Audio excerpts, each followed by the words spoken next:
താണ്.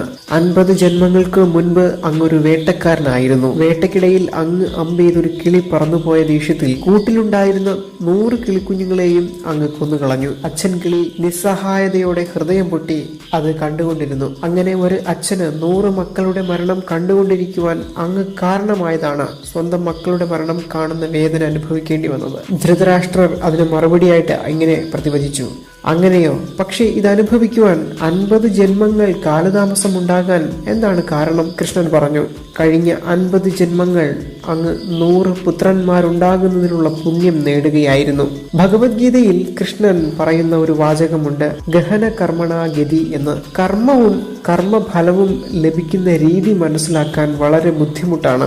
ഏത് കർമ്മത്തിന് ഏത് കർമ്മഫലം നൽകണമെന്ന് ഭഗവാനാണ് നിശ്ചയിക്കുന്നത്. ചിലപ്പോൾ കർമ്മഫലം ഈ ജന്മത്തിൽ അനുഭവിച്ചു തീർത്തു എന്ന് വരാം. ചിലപ്പോൾ വരും ജന്മങ്ങളിലും കർമ്മഫലം അനുഭവിക്കേണ്ടി വരും.